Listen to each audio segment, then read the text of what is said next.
If someone in the 8th century had asked which city was the center of the world, the answer would quite likely have been Chang'an. A population of perhaps 1 million, merchants and envoys from dozens of nations walking its streets, it was one of the largest cities ever built by human hands. But 500 years later, it had become an unremarkable town in the northwest, and no unified dynasty would ever place its capital there again. A city that had repeatedly served as the seat of power across 2,000 years of history was permanently abandoned. Not because war destroyed it, not because some emperor disliked it, but because a contradiction that had existed from the very first day could finally no longer be ignored. More than 3,000 years ago, the Zhou people chose to establish their kingdom in the Guanzhong basin. The reason was not wealth, it was safety. The basin is shielded by the lowest plateau to the north, the Qinling Mountains to the south, the Yellow River, and Tong Pass to the east, and the Long Mountains to the west. With natural barriers on all 4 sides, only a handful of passes needed to be held to make the region nearly impenetrable. At the end of the Qin dynasty, when Liu Bang entered Guanzhong ahead of his rivals, his advisor Zhang Lang urged him to stay, summing up the logic in 4 characters, a stronghold of 1,000 lik. Those 4 characters captured the core reasoning that every ruler for the next 2,000 years would follow. The choice was not about prosperity, but about security. Qin, Western Han, Sui, Tang, 4 great unified dynasties all placed their capitals here, and the thinking was always the same. Secure the physical safety of the supreme ruler first, then figure out everything else. Throughout history, many centers of power have been chosen by the same pattern. Pick the safest location, then spend centuries dealing with a contradiction that is bound to appear. The safest place is rarely the most resource-rich. Chang'an's contradiction was embedded from the start. The Guanzhong basin is limited in area. In the early centuries, it could feed a moderately sized capital. But as empires expanded and the capital's population swelled, local grain production fell further and further behind demand. Chang'an's dilemma was not simply a lack of food. It simultaneously required the most secure geography and the most expensive supply system, and the combined cost of both climbed relentlessly as the empire grew in scale. The Han Dynasty had already begun shipping grain from the east, but the volumes were still manageable. By the Sui and Tang, the problem had become acute. When harvests fell short, Emperor Wen of Sui repeatedly relocated the entire court to Luoyang, not as a permanent move, but because the capital did not have enough food and the emperor had to take his government to wherever food was available. An emperor of a great empire fleeing his own capital because it could not feed him, that image alone is the most vivid illustration of Chang'an's predicament.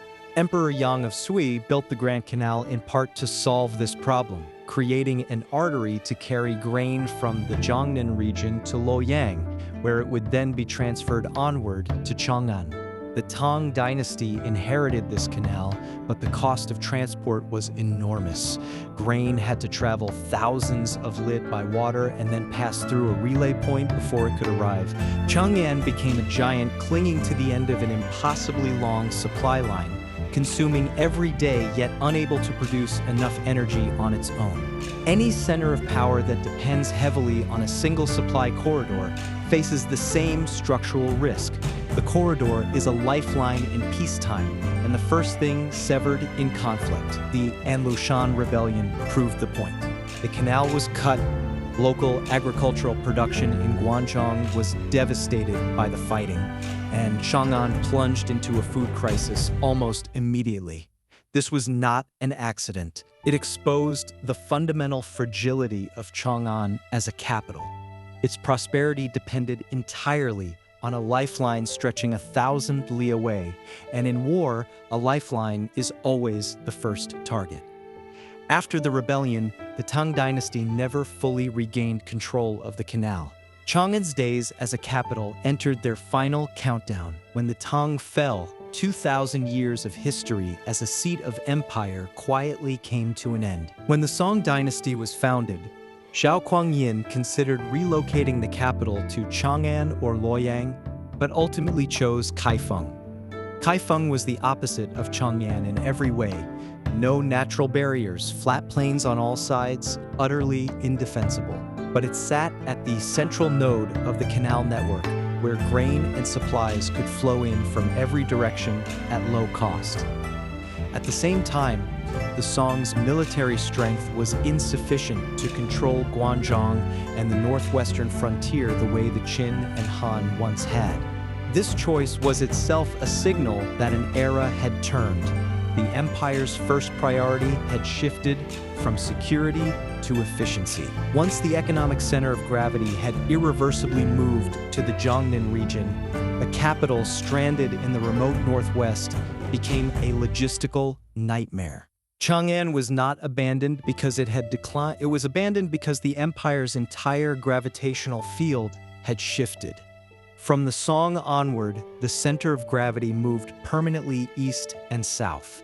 The Ming established its capital in Nanjing and later relocated to Beijing. The Qing stayed in Beijing. No one ever went back to Chang'an. Today, Chang'an is called xi'an. Few people standing before its reconstructed city walls pause to consider that the ground beneath their feet was once one of the centers of human civilization. It was abandoned not by disaster, not by war, not by any single emperor's decree, but because a contradiction that had existed from the very first day finally caught up with it. The same features that made it safe were the features that starved it. Mountains and rivers could block an enemy, but they also blocked the grain. This dilemma did not belong to Chang'an alone. When an economic center of gravity shifts, the seat of power must eventually follow. When survival depends on a single supply route, that route becomes both the greatest asset and the greatest vulnerability.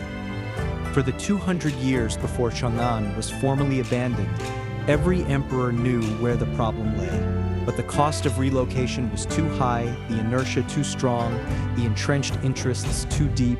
In the end, no person made the decision. The problem made it